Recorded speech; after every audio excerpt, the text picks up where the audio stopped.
Thank you guys for being here. We're going to start off by asking everyone to come a little bit closer together. This is going to be an active presentation. You will be getting out of your seats multiple times, so I hope that's okay for everyone. So come on close. We'll make it feel like home, a family, a fireside chat here. My name is Jake Levitas. This is my co-founder, Ray Boyle. We are an organization called Our City. Come on up front. Yeah, everybody come on up front. And we're going to start off by saying thank you to all of you for being here. You have a million choices of amazing things and amazing people to listen to, and here you are. So we'll all learn together if that was a good decision on your part. But we're hoping it will be.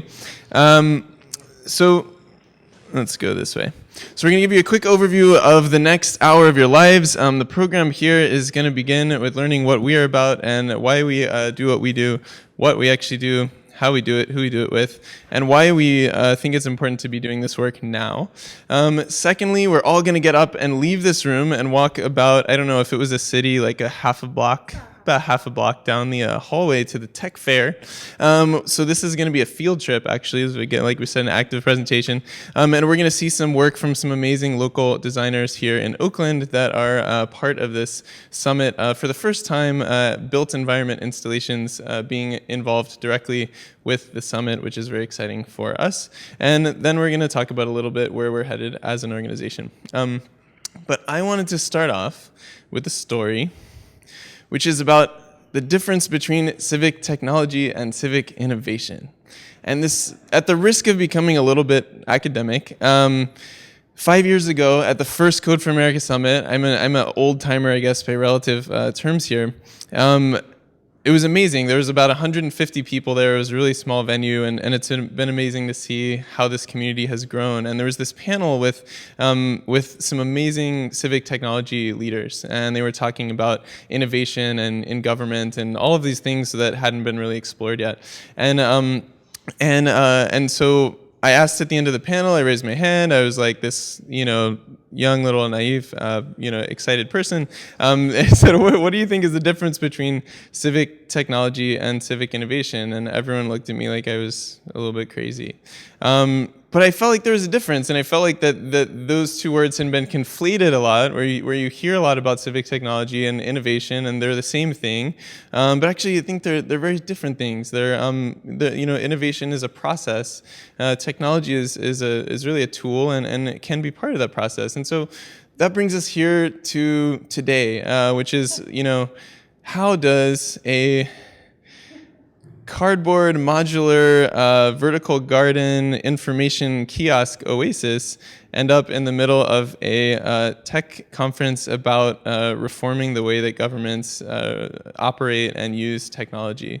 And it's a really interesting story, and I hope you'll be excited to be along for the ride with us. But we thought that this picture was so telling, with this beautiful sign in the background about 21st century government being digital, which we absolutely believe. But right in front of that, we had two people playing a two-person collaborative mbira instrument designed to be exhibited in public space to bring people together through the power of design and art. So our secret agenda through all of this is to inspire you to build. And the secret about the secret agenda is it is not a secret agenda. We're telling it to you very directly and openly. But that's also the agenda of our organization, of Our City. So Ray and I came together, we started working together about 3 years ago at a nonprofit called Gray Area, based out of San Francisco. And we really came together through my background in urban planning and policy and civic engagement. Ray had been doing work with artists and designers for years and years and building amazing things in public space at really inspiring scales. And we said, there's something really exciting here about using design and art as a tool for engagement and really having people build things and having that process change the way that they felt about the city. And so we started coming together around this idea of wanting people to see the world as changeable and then going out and changing it. And I'm going to let Ray talk a little bit more about our work from there. Yeah. Thanks, Jake. And also, thank you so much to everybody who decided to spend this time with us. My name is Ray Boyle, and this is my first summit. So I know I'm in the room with some amazing, amazing people. So the way that Jake comes at it from policy and government design, I really do come at it with an eye for art and design in our public space. So I fully believe, and we believe, that we want people to see the power of art, design, and play to transform how people engage, not just with others, but also with themselves. And so what are we doing? Well, Our City is a new organization that empowers cities and residents to imagine and build the future of their cities together. Quite simply, we bring people together to make things that improve cities. And I think this is a little different from the way a lot of people approach that innovation in government. And so I want to tell you a little bit about how. We are a convening network of governments and cultural institutions and individuals, helping them understand how to work together to transform their built environment. We put projects on the street by local artists and designers that empower play, creativity, placemaking, but also it changes the way cities work with these designers.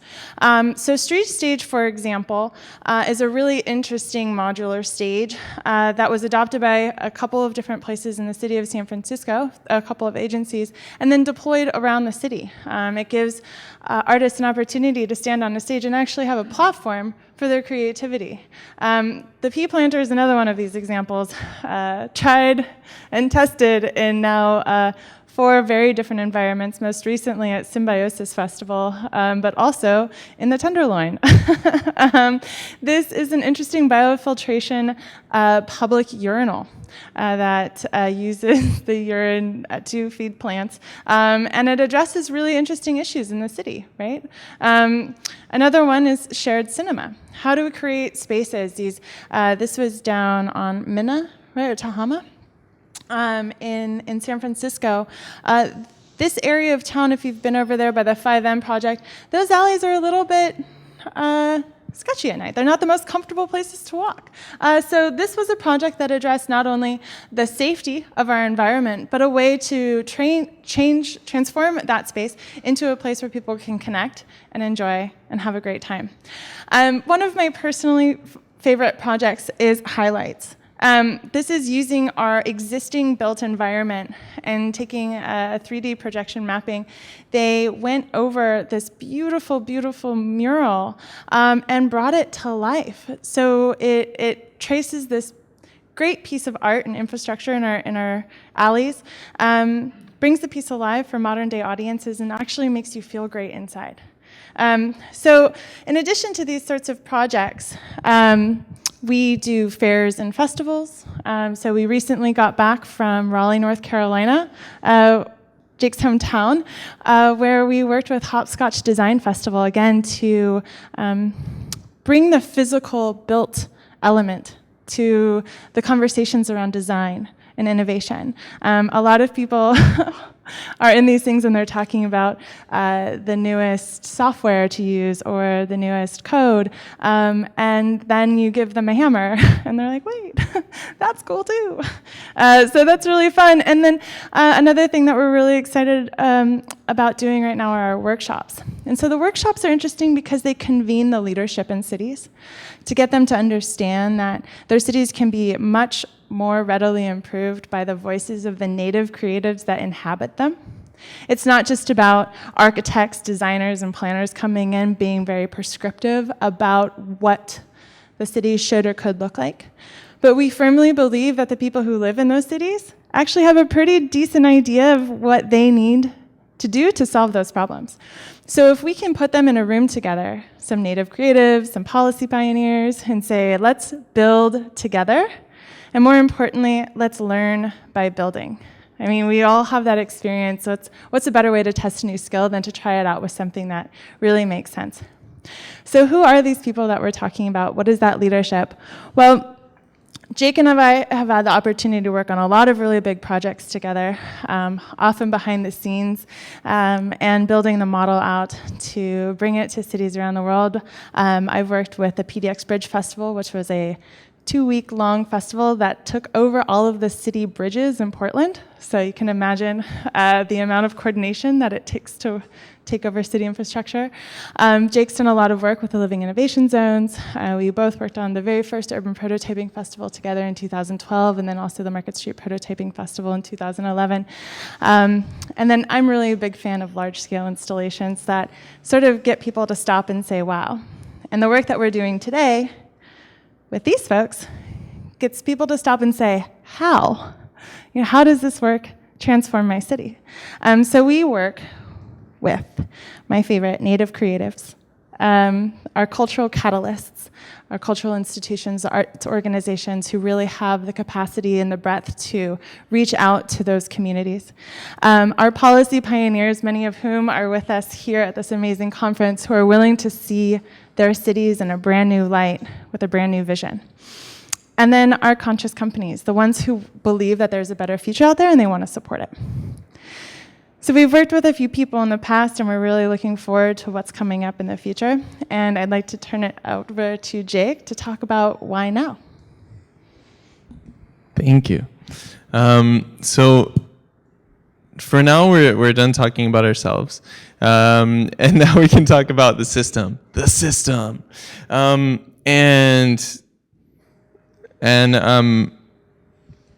lot of what compels us to wake up every morning and bang our head against this wall of doing this work, as so many people at this conference are doing, and in this community, is that engagement, civic engagement specifically, is broken. The conversations that are around the future of the city are not usually productive, inclusive, or exciting, or inspiring. And you usually don't learn how the city works until you want to put up a mailbox and your neighbor complains because they think it's ugly. And by this point, you're 30 years old, and you realize that, oh, actually, there was no high school education. There was no college education. There was no middle school education about how the city works and who makes decisions and who's in power and who builds things and why they build them and where they build them and how they build them and who pays for them, and all of these things that are fairly important in the grand scheme of things to happiness, health, and a local community that's thriving. But the good news is we can fix it, we think, together. And we can move from the status quo of a system that's exclusive, uninspired, opaque, rigid, and stagnant to one that engages people in really exciting new ways. I think the conversation about the future of the city should be probably one of the most exciting and inspiring conversations we get to have as a society. But right now it isn't that way. And so right now we're going to go take a look very shortly at some of the people that are starting to chip away at this block, this large iceberg that we have, and doing so in a really exciting and inspiring way for us to see people building things with their hands and with their hearts, and putting it out there as an offering, essentially, for what the future of the city can be, or at least very small parts of that. And so, first of all, thank you to Code for America for having us and for trying this crazy idea out, which is offering people to build things for this event specifically. And big shout out to the 3 teams who you'll see and meet and experience very shortly: Civic Harmony, E. Marley, and Colleen Paz, and they'll be available very shortly to talk about their work. But most importantly, these people are amazing. Why is it important that you know this? Because the process that has gone into these pieces over the past, let's call it 2.5 weeks, 4 weeks maybe, could be generous, 9 days, depending how you count, has been incredible to see. Essentially, we talk a lot about prototyping, we talk a lot about moving quickly and building things, but what actually happened, which you won't see in these pieces themselves sitting there in the middle of the floor, is that, it takes a lot of hard work, blood, sweat, tears, all of that, mostly tears, to build these projects, and it's work, it's you use your hands. All of the pieces were built again in the last week or two, long nights, late hours, all of that, and we're really excited for them to be here, and for the designers that made it possible for you to experience all of these things today. So, with a crazy timeline, a little bit of money, and the first time working with us and working with everyone else involved, they really made some exciting things happen. So we hope you'll agree. So please just give a round of applause for the designers.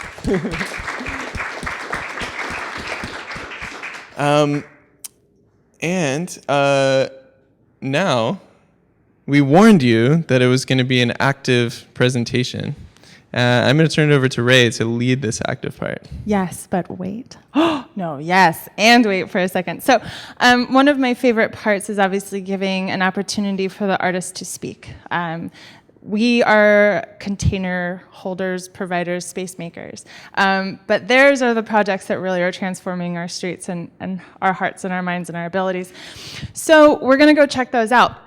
And in this world, we have plenty of opportunity to be very critical about things, right? To have our eye geared towards this isn't finished, right? They're not supposed to be finished. They're test projects to inspire and to ignite our imagination.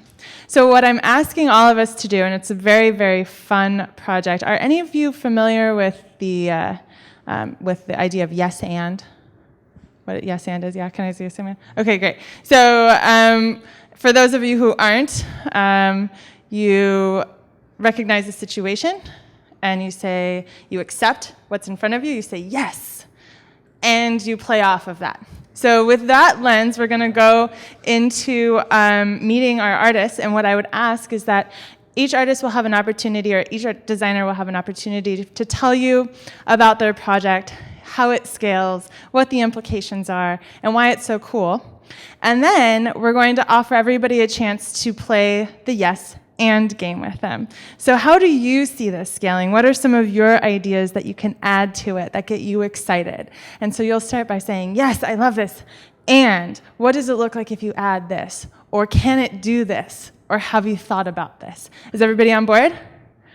Cool. All right, so I'm going to go out that door first. All of you can follow me, and then Ray will join us as the caboose. And we'll be back here in about 25 minutes, probably, something like that. Yeah. All right, let's do it. All right, so what'd you guys think? We want to take a few minutes just to talk about it together, talk about the individual projects and your thoughts as a whole on this type of work, where you see it in your city, the possibilities. So, anybody want to kick us off? Just what you thought, how you feel about it? Yeah. We have I'm from Sacramento, and we have some cool Hello? stuff like this going on. No, it's on. They just installed Check the 1 2. puzzle, which has gotten a lot of press, but it's really just a big thing that goes up and around. But they had a silent disco there. Everybody had headphones on, and then there's a DJ, and everyone's dancing and having a great time. Check 1 2 check. They're doing some really cool stuff, and they're also painting. We have our largest farmers market is under the XY freeway, and they're doing a project to paint what looks like a natural tree canopy on the underside of the freeway, and it's really cool. And then we just had the TBD Fest, which is an arts and music festival, kind of like Burning Man Light. So there's lots of cool stuff happening in Sacramento. Cool. I'll just share on the music theme. Ooh, hey. So I'm in Raleigh, and we just had this big festival called SparkCon, and it's kind of this big creative explosion. And they had they blocked off the streets, but they had this like guitar that you could. It was an air guitar, and you swipe where the PVC pipes were for the strings, and you play music. So I think there's just kind of like just the natural kind of creativity out there for music and public space, and it was a temporary thing. But I have a question after my sharing. How do you, how are these ideas being adopted? Like, can you talk through the process of, like, you have to go through city council, or like what does that look like? Yeah, it's a really important question, and it basically changes every day because the space is moving really quickly. But in a similar way to like how Civic Tech has the last several years, people are starting to think about permits differently and think about calls for proposals and things like this differently and how it's funded. But I think what's exciting is that there's a lot of avenues to make things work if you just keep at it. So in every place it'll look a little bit different. Sometimes it needs just an approval by a planning department or by an arts commission, or it might be a different department that has jurisdiction in each place. Sometimes for funding at city council, other times it's like an existing grant program or even a private sponsorship that you don't need any city funding for. So you basically have to, what we're finding is like working with local people who really know the ins and outs of their own systems and their own local intricacies is the best way, but also basically the only way to get things moving and on the street, because there's so many ways to say no that at any point along the chain of 15 people that have to approve something like this, one of them could say no for one reason, another one could say no for another reason, safety, liability, noise, light, like crime, whatever it is. So we try to just start with yes and work with people that have a similar mentality and get the people that are in the no mentality over to that side sneakily. Did that answer your question? And we can also provide some sort of like more Details, concrete yeah. examples of how it's moving. So one of the things that we've learned, and this is I think important as we go to other cities, is that the way it gets adopted is by people going to see them, right? Because we can talk about them and give presentations, but as you're talking about the air guitar and the TBD, it's that experience of touching them where the no's become yeses, if that makes sense. So as we're going to a new city, often we'll just start with the small 3 to 5 projects to build up momentum, to give an introduction, to see and incite play and connection. And then it makes the yeses a lot easier because mayors are a lot more likely to put some money in the budget when they understand what it is, and they see how excited people just got about it and how much feedback they got on their built environment. So that's sort of our process, and what we found is once that first stone is in the water, then we can create some really big waves, and cities are more likely to adopt this model, not just for the built environment, but the real exciting part is adopting the model in how they approach other things. So how do we test projects without spending millions of dollars, right? So once you get a feeling for it, it gets pretty exciting on how you can actually apply the model. I just want to share a reaction that I had to just looking at that work that surprised me, which is like even though the work was in one area together, just the fact that you introduced the artist and the work one at a time made a huge difference to the way that I perceived it.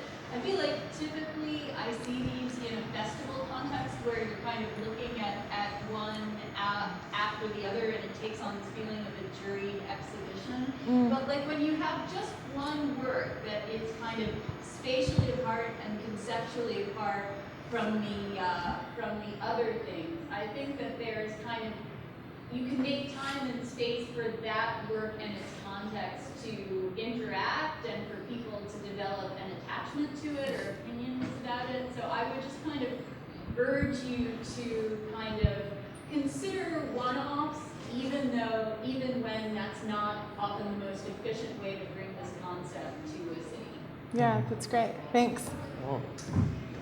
I think that, so I live in Austin, and we do have some of these types of interactive installations that are art-based, but I've noticed that they tend to be located in like the urban core, which is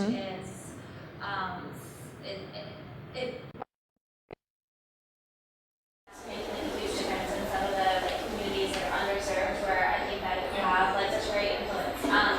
So I was just wondering how you guys feel about kind of like the location element of these, because it does have to to do so much with what someone can create, but also with the no's, people may be more apt to say no when there's a little bit more risk involved in outcome. I can kick this one off. I think there's a couple ways that our model approaches it. First and foremost, we actually reach out to these communities that could, if we deem them more beneficial. So we reach out to underserved communities, local educational groups, local community groups, and we turn many of the projects that they start as napkin sketches. Right? We're not talking to only design firms or architecture firms. We're really reaching out into the communities and saying, we're not going to define the problem for you. We started in the step before that. We say, what do you think are some problems in your community? And we go at that hyper-local level and we say, what are some of the solutions that you can come up with? And so then there's a whole process around solutions. And then we say, great, here's a professional that can help you build your idea. So I actually want to turn over a specific example to Jake, which is the town wall, where these sorts of things happen. And then I'll before I do that though, we are working with city-specific planning. So the ways that cities are developing their streets, we're being plugged in on the community development side of it, trying to figure out what the residents in these areas actually want, instead of coming at it from a prescriptive approach. So maybe you can talk about the town wall. Yeah, so for the Market Street Prototyping Festival that happened in San Francisco in April, we started working with a joint a program that already existed within Yerba Buena Center for the Arts, which is one of the co-producers of the festival. They had a program called Young Artists at Work. And it was a really cool program, essentially a youth arts advocacy program. So they came in and it was essentially their job to create artwork that was socially relevant. And so we said, okay, what if we piggybacked on that and had these youth working on a project that was going to be in the built environment on the street. And so they started, it was amazing, like they hadn't done sketching before, they hadn't done like drawing or like architecture, any of the stuff of any kind. They didn't know what prototyping was, they didn't know what design was, they'd never touched a saw or a hammer or a drill or any of these kinds of things. And by 6 months later, they envisioned and built and designed a project essentially on their own with support from teaching instructors. And then they put it on the street, and it was out there with everyone else, like Snow Hedda and Kensler, like the best architecture firms in the world. And there's these high school students who built this amazing thing, and it was an interactive chalkboard wall for youth. And it was a really interesting conversation because it said, okay, they started at this place like, how do you feel about Market Street? They said, we don't feel at home. Like, it's not a place for us. We have no reason to go there. And this is the biggest street in the city. And so, that's a problem from a city perspective. Like, if youth, which is a huge demographic of a city, don't feel comfortable there. So starting with that question and then having them actually design, build it, and prototype it and put it out there was really exciting. They got to meet the mayor. It was really cool. It was just like a really heartwarming example of this kind of thing. And so we're hoping to use similar engagement models in other places. I think it's probably the biggest opportunity space for us because it would be so easy to have this work just be like the designer exciting like white gentrification festival, and so that's what we're not going to do. But it's hard work, to bring all the right people together to deeply listen. It takes time, it takes trust, and so building that in each city is really important. And I think there's a huge opportunity there. So we're excited about it.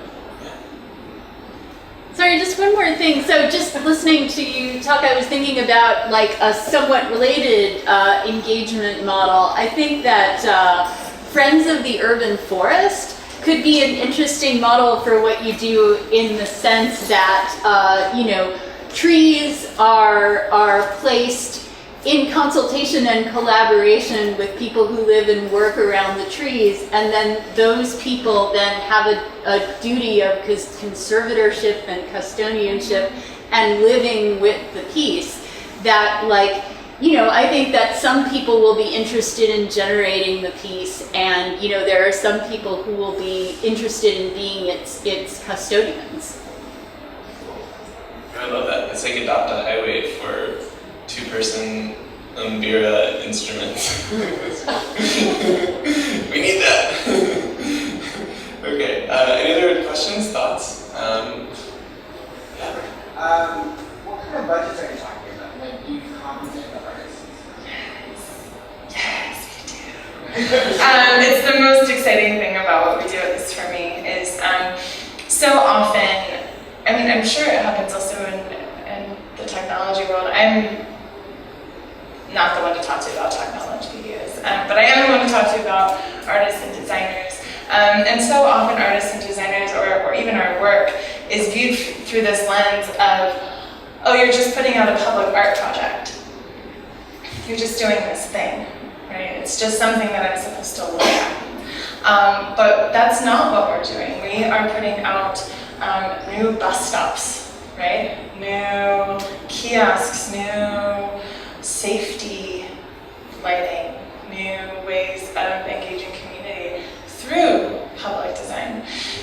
So it's not just art, and that's the first thing, because with this work, people often say, oh, artists, and there's not this pressure in our current cultural paradigm to pay artists for their ideas.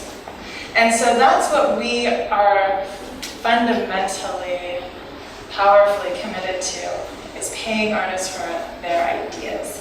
So the artists that we saw today all received a very small, not huge, $1,000 each, which I think is great, for testing their ideas. It's time, material.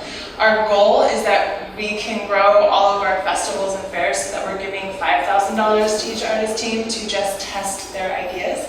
But right now, our watermark is right around $2,000, and that's our goal, is to give every artist that we work with $2,000 for their time and materials, just to simply test their ideas.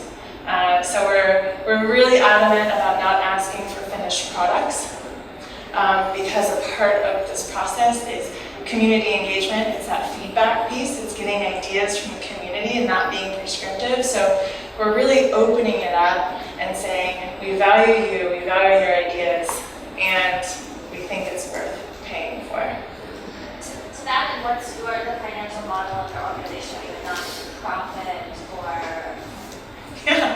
Yeah, we are getting to all of those things. So we are starting out as a nonprofit 501c3 because we have big dreams, as you can tell. And as Jake likes to say, there's over 100 cities with 100,000 people, over 200 cities with 100,000 people in it. So if we keep working, we'll be busy for a while.